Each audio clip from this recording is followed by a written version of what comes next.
স্বামীকে কখনো 5টি কথা বলবেন না।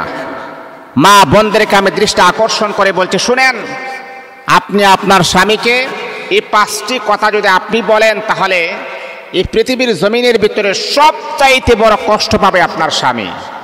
একজন স্বামী মাথার ঘাম পায়ে ফেলে অক্লান্ত পরিশ্রম করে তার স্ত্রীকে কিভাবে সুখে রাখা যায়, তার সন্তানকে কিভাবে সুখে রাখা যায়, স্ত্রীকে কিভাবে ভালো পরিবেশ রাখা যায়, আপ্রাণ চেষ্টা করে। আর আপনি যদি দিন শেষে এই যেই মানুষটা আপনার জন্য পরিশ্রম করে, যেই মানুষটা আপনার জন্য মাথার ঘাম পায়ে ফেলে আপনাকে সুখে রাখার জন্য আপনাকে সব কিছু করে, আর ওই মানুষটাকে যদি আপনি 5টি কথা বলেন, মা আপনার স্বামী যে কি পরিমাণ কষ্ট পাবে, ওই কষ্টগুলা সে কখনো কাউকে দেখাইতে পারবে না। আর এই কথা বলার দ্বারাতে আপনার স্বামীর ভালোবাসা থেকে আপনি বঞ্চিত হয়ে যাবেন। অনেক সময় আছে স্ত্রীদের দুর্ব্যবহার করার কারণে স্বামীর ভালোবাসা থেকে বঞ্চিত হয়ে যায়।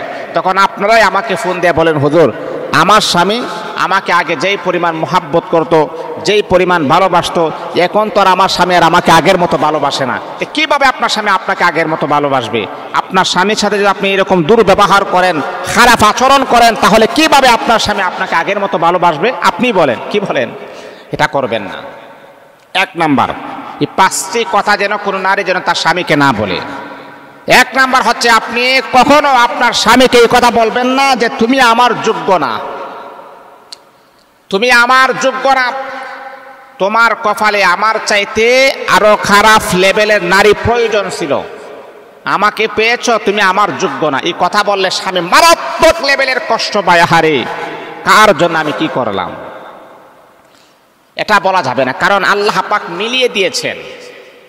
আল্লাহ পাক জানে আপনার স্বামী আপনার যোগ্য, আর আপনি আপনার স্বামীর যোগ্য, এটা আল্লাহ পাক খুব ভালো করে জানেন। আর ভালো করে জানেন বিদায় আপনার পারফেক্ট স্বামীকে আমার আল্লাহ আপনার কাছে পাঠিয়ে দিয়েছেন, আর আপনার পারফেক্ট স্ত্রীকে আমার আল্লাহ আপনার কাছে পাঠিয়ে দিয়েছেন। তাহলে মাঝখানে কেন আপনি এইরকম হারাম কথাবার্তা কেন আপনি বলেন যে তুমি আমার যোগ্য না? এই হারাম কথাবার্তা বলার কারণে 1 নাম্বার হচ্ছে আপনি গুনাহগার হবেন, 2 নাম্বার হচ্ছে স্বামীর ভালোবাসা থেকে বঞ্চিত হবেন। আগের মতো স্বামী আর আপনাকে শ্রদ্ধা করবে না, সম্মান করবে না।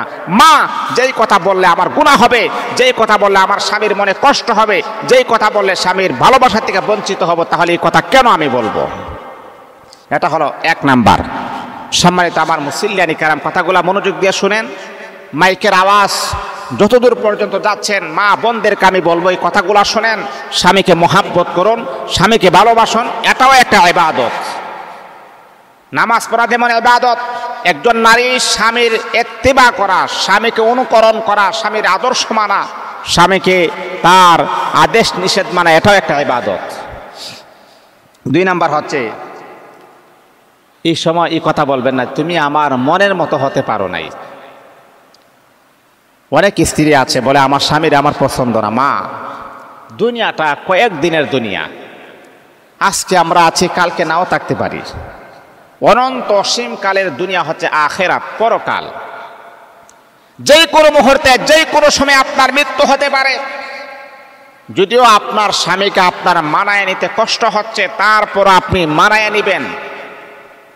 আর আপনার মনের ভিতরে একটাই চিন্তা রাখবেন, আল্লাহ আমার পছন্দ মতো স্বামী হয় নাই, তারপর আমি মানিয়ে নিয়েছি, কারণ তোমার বিধান। আল্লাহ আমার কষ্ট হলেও তাকে নিয়ে আমি সংসার করব, পরকালে সুখের আসার জন্যে। পরকালে তুমি আমার মনের মতো স্বামীর ব্যবস্থা করিয়া দিও। এটাই যদি আপনি করতে পারেন, আল্লাহ পাক আপনাকে পরকালে নাজাতের ব্যবস্থা করে দিবেন, ভালো স্বামীর প্রস্তুত করে আমার আল্লাহ রেখে দিবেন। এই আমার মা বোনেরা, 3 নম্বর হলো, কখন আপনার স্বামীকে এই কথাগুলা বলবেন না। ওই 5টি কথা যদি আপনি বলেন, তাহলে 1 নম্বর হলো আল্লাহ পাক রব্বুল আলামিন আপনার আমলনামার ভিতরে আমার আল্লাহ গুনাহ লিপিবদ্ধ করবেন। 2 নম্বর হলো স্বামীর মনের ভিতরে আপনি কষ্ট প্রদান করলেন। 3 নম্বর হলো স্বামীর ভালোবাসা থেকে আপনি বঞ্চিত হয়ে যাবেন। 3 নাম্বার যে কথাগুলো আপনি আপনার স্বামীকে কখনো বলবেন না, তোমার কাছে আসার পর আমার জীবনটাই শেষ, তুমি আমার জীবনটা ধ্বংস করে দিয়েছ, না না মা। ওই কথাগুলো যদি আপনি বলেন, আপনার স্বামী মারাত্মক লেভেলের কষ্ট পাবে। আহারে কার জন্যে? মাথার ঘাম পায়ে ফেলে অক্লান্ত পরিশ্রম করে যাকে সুখে রাখার জন্য, কিন্তু আমার ওই মানুষটাই বলে আমার কাছে আসার পরে নাকি তার জীবনটাই ধ্বংস হয়ে গেছে গো। মা না না, এই কথা বলবেন না।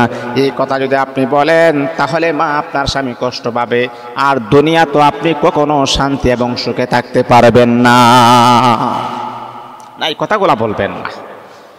এটা হলো 3 নাম্বার। 4 নাম্বার হচ্ছে তুমি আমাকে কিছু দাওনি, আপনি আপনার স্বামীর সামর্থ্য অনুযায়ী তার কাছে আপনি চাইবেন। কিন্তু অনেক সময় আছে স্বামী যখন বাজারে গেছে, যাওয়ার পরে বাজার সদাই আপনি লিখে দিয়েছেন, এই ঘরে আনাজ লাগবে, তরকারি লাগবে, মাছ লাগবে, ডিম লাগবে, পেঁয়াজ লাগবে, রসুন লাগবে, আদা মরিচ জিরা বাখর যা আছে সব কিছু আপনি লিখে দিলেন, বললেন। পুরুষ মানুষ তো সব কিছু তো তার স্মরণ থাকতে পারে না, 2-1টা আইটেম আনতে ভুল হয়ে গেছে। তখন দেখবেন নারীরা বলে কি, তোমার কাছে বিবাহ বসার পরে তুমি আমাকে কিছুই দাওনি। মা, একটা বাজার সদাই আনতে গিয়ে ভুল হওয়ার পরে এত বড় কথা কখনো আপনি আপনার স্বামীকে বলতে পারেন না। এইগুলা করবেন না। স্বামীর ভালোবাসা থেকে বঞ্চিত হবে না, এই কাজগুলা কখনো আপনি করার চেষ্টা করবেন। এটা হচ্ছে 4 নাম্বার। 5 নম্বর হচ্ছে পছন্দ না হলে ছেড়ে দাও। কত সুন্দর কথা। অনেক স্ত্রী আছে, আমার যদি ভালো না লাগলে তাহলে আমাকে ছেড়ে দাও।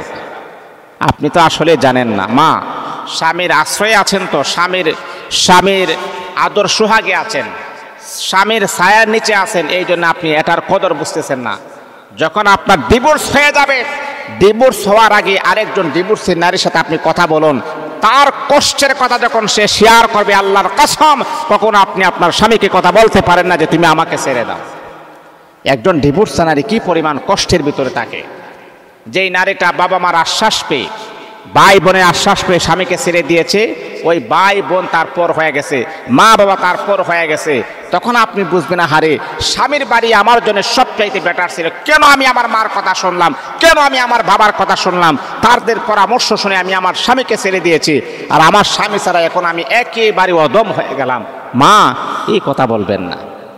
এই জন্যে স্বামীকে কখনো 5টি কথা বলবেন না, ভয়ঙ্কর মুসিবতের ভিতর